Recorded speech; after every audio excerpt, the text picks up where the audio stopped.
Você não precisa viver o inferno dentro da sua casa, no seu casamento e nem na sua família. Se isso faz sentido para você, seja bem-vindo a mais um vídeo onde nós vamos falar um pouquinho sobre as minhas experiências, sobre como a gente ter uma família melhor. Eu sou Marforte, casado com a Samira, tenho 3 filhos mais um do coração, então e meus meninos já estão meio criados já. A mais velha vai fazer 22. E amanhã é aniversário da Paulinha, da do meio de 20. Nossa, tô com os filhos já maduros, bom demais. Eu acho que nessa jornada a gente tem, muitos aprendizados, muitas reflexões, e eu queria compartilhar um pouco. Eu queria compartilhar um pouco da experiência, porque a gente tem falado um pouco sobre problemas e muitas das vezes a gente não vive a plenitude da prosperidade, do que Deus tem para nós em algumas áreas. E uma dessas áreas que eu vejo é a família, né? Eu vejo pessoas que pecam em alguns princípios. Eu vou pegar como referência um casal de mentorados que eu os mentorei por um período e tivemos bons frutos desse período, e pessoas que já estão caminhando e conseguiram avançar no que nós propusemos e realmente eles experimentaram de dias muito mais leves. E eu quero dizer de alguns problemas que eles tinham e depois eu quero finalizar com 5 dicas que eu acho que são fundamentais, que a gente precisa ficar atento para a gente poder resguardar nossa família. Então, uma das coisas que eu vejo que mais dá os maiores problemas do casamento, pasmem, eu fiquei muito surpreso de ver a influência dos bloqueios pessoais na vida do casal. Como que os bloqueios pessoais, eles fazem com que as pessoas não consigam fazer o que se propõe. O bloqueio é exatamente isso. O bloqueio é uma trava que o cérebro coloca para que você não faça aquilo que você sabe que é o que devia ser feito. A pessoa não consegue, não é porque ela não... é bloqueio. As experiências do passado, os drives que as famílias falaram, as frustrações, os problemas, tudo isso vai gerando bloqueios ou fortalecendo os bloqueios. E junto com os bloqueios nunca andam sozinhos, sempre carregam outros. Tem também os drives, as crenças limitantes, que são pensamentos que você tem que foram introduzidos em algum momento da sua vida e que fizeram parte do seu jeito de ser, que muitas das vezes são desalinhados aos princípios do Senhor. No caso desse casal, o cara era muito religioso, muito religioso. Pensa um homem religioso. Então, assim, poucos conteúdos da graça, poucos conteúdos da nova aliança faziam sentido. Então, era uma pessoa realmente muito extremista. Então, ele levava alguns princípios religiosos que eram extremamente prejudiciais para o casal. Já a mulher era super de boa. Estava tudo legal, estava tudo muito bom. E a igreja frequentava, mas não via problemas, por exemplo, em ter um tempo de comunhão e ouvir uma música que não era da igreja. Nossa, já o cara ficava possesso, não é, tal. Então, assim, eu fico vendo como que os bloqueios, e esse foi só um dos exemplos que eu dei, mas eles também tinham bloqueios de escassez.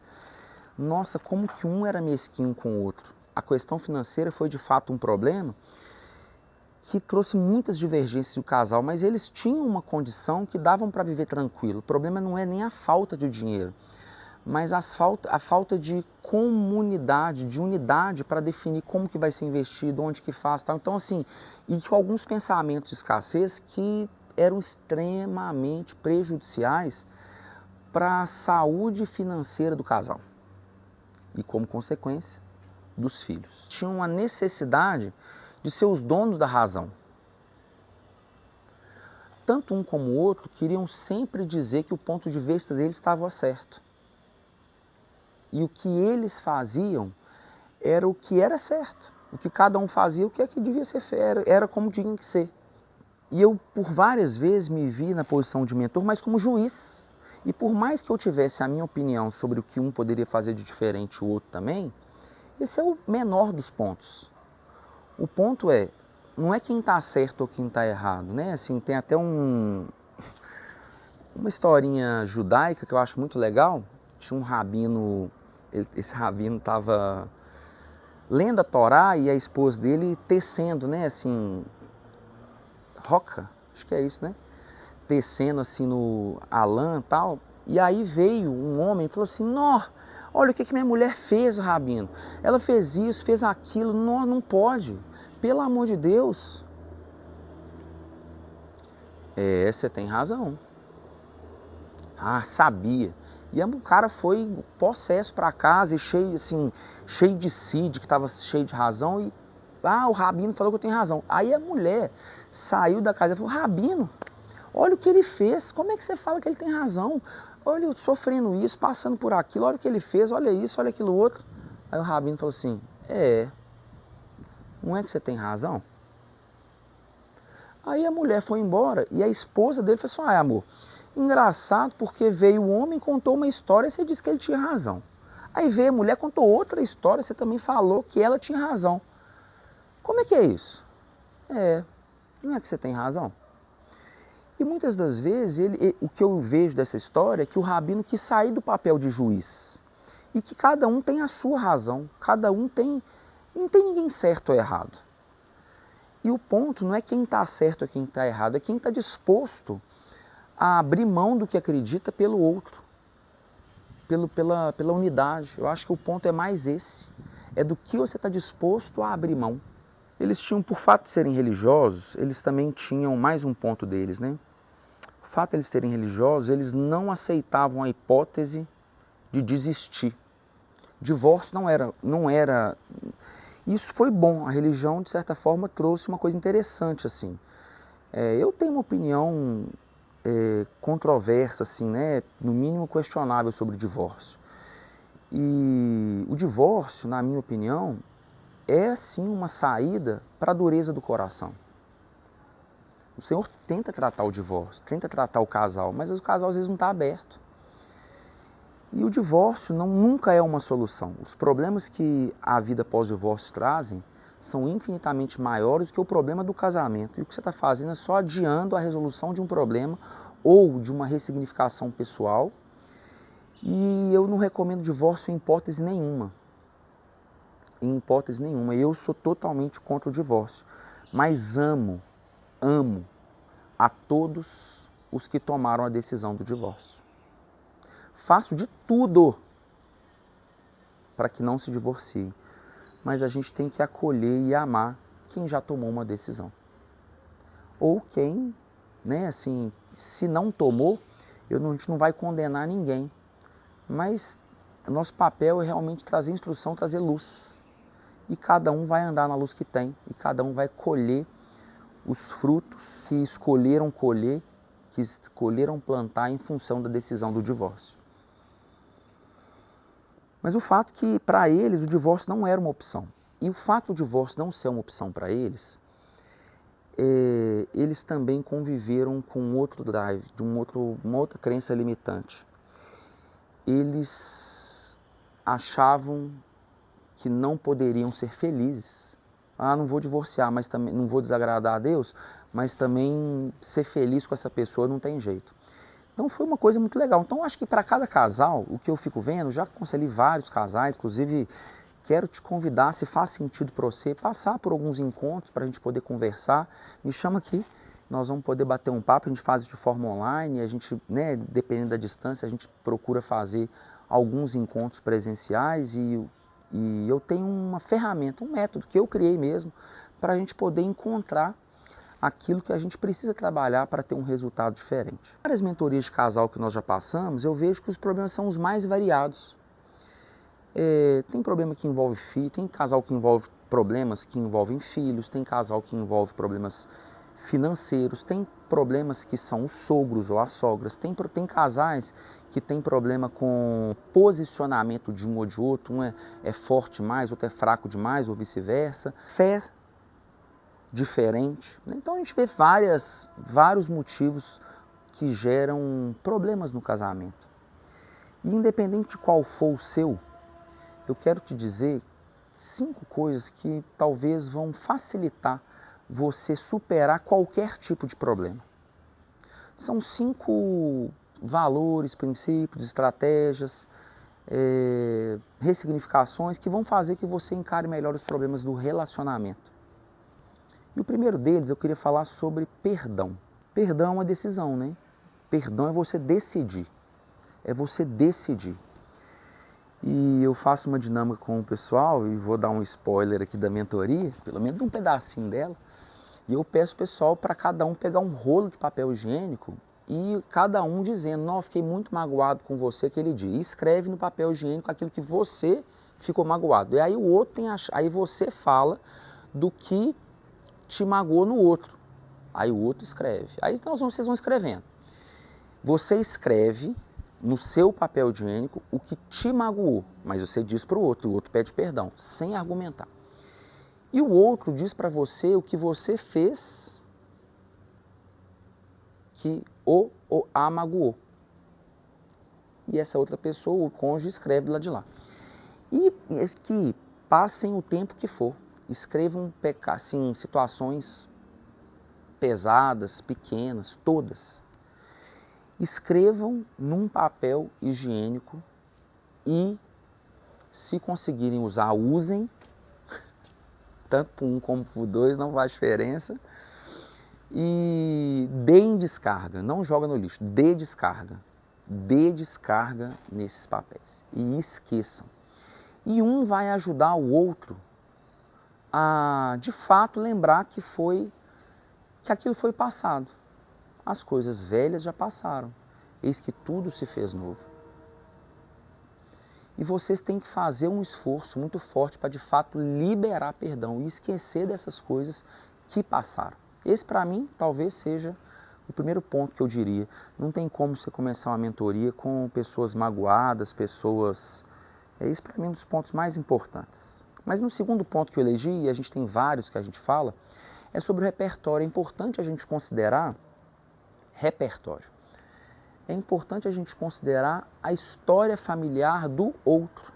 Analisa, por exemplo, nesse casal que eu peguei como exemplo, o homem era... O avô, o pai desse homem eram estúpidos com as esposas. Boas pessoas com todo mundo, mas com as esposas eram estúpidos. Estúpidos. Eram assim extremamente grosseiros, violentos, preconceituosos, machistas, um pessoal do interior. Que eu acho que isso ainda é mais forte, né? Assim, e quando você considera o repertório da pessoa, o que a pessoa viveu, traz para você uma sensação de empatia. Gente, essa pessoa não tem repertório, ela é o que ela conhece, é o melhor que ela tem para dar. Esse é o segundo ponto, é você poder exercer empatia diante do repertório que você encontrou do outro. Mas o terceiro ponto, que para mim é vinculado a esse, fala sobre a ambiência.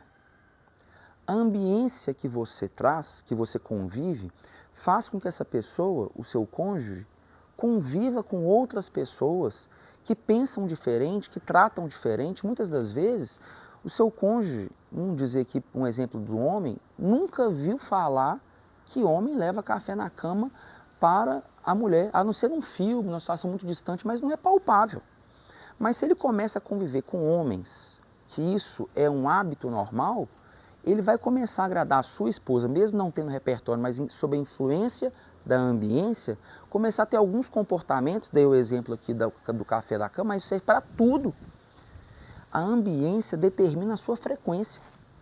Então você começa a ter mais repertório, ampliar o seu repertório, você começa a ampliar o seu repertório mediante a oportunidade de conviver com outras pessoas. Então isso para mim é fundamental. Terceiro ponto.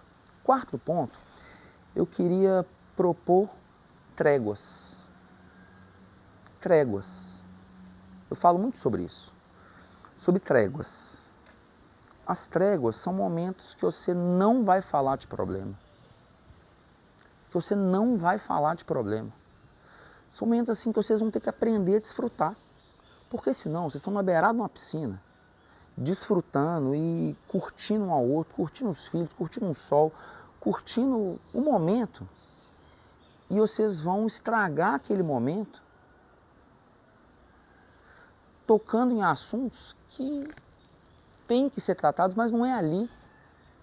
Então deem tréguas. Permitam-se viver momentos bons, mesmo tendo problemas. Então, tenta separar só o problema.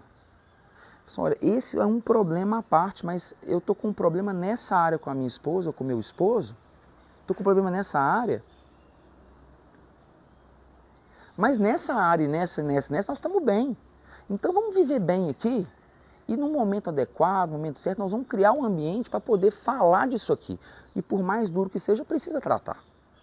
Então se permitam tréguas, momentos de prazer, momentos de unidade. O quinto ponto, quinto e último ponto dessa reflexão, eu queria falar sobre comunidade.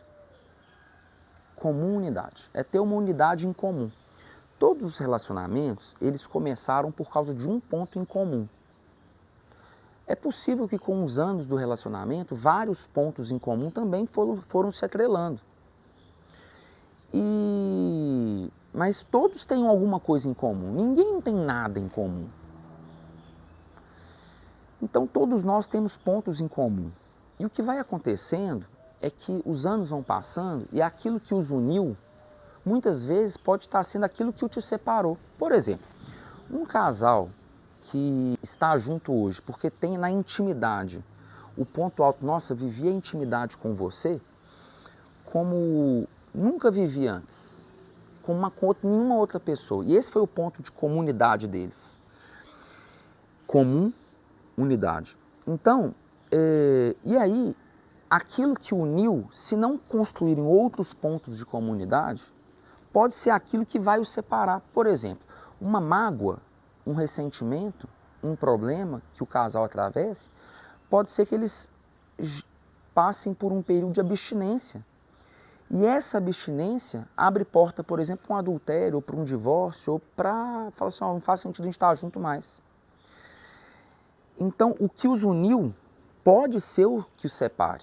Por exemplo, um casal que está junto porque uma pessoa proporciona ao outro uma vida de glamour, uma vida de viagens, uma vida de uma situação financeira muito privilegiada.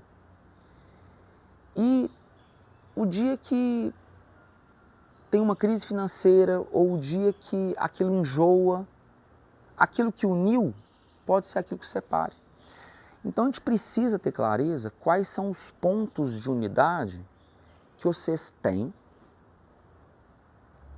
e que vocês precisam criar. Sabe um estudo que 60% dos casais que praticam atividade física juntos permanecem juntos por esse motivo. Porque criaram na atividade física a comunidade, a comunidade. Então minha dica é que você comece a refletir junto com a sua esposa. O que é? Toda sexta-feira a gente vai ver um filme, vamos começar, vamos aprender uma coisa nova, vamos aprender a cozinhar junto, vamos aprender, vamos entrar para um time de corrida, o que é? Porque vocês têm que ampliar os pontos de comunidade, esse ponto de interseção. Eles têm que, quanto mais pontos você tiver, mais solidificada é a sua relação. Falei um pouquinho aqui para vocês, nós estamos com uma palestra sobre problemas no dia 21 de julho agora de 2025. Se você tiver interesse, só clicar aqui e me chamar que a gente vai te mandar mais informações lá no Instagram, Maforte Oficial, mais informações por lá. E no dia 27 e 28 de setembro agora de 2025, nós vamos fazer nossa imersão, Seja Mais Forte, que vai ser um final de semana onde, de fato, redundante, né, nós vamos ficar imersos em conteúdos como esse e a gente vai realmente ter uma virada de chave. Muitas pessoas que já foram deram testemunho que o SMF, ele é sim divisor de águas na vida de cada um dos participantes. Então, tamo junto, conecta aí e bora prosperar.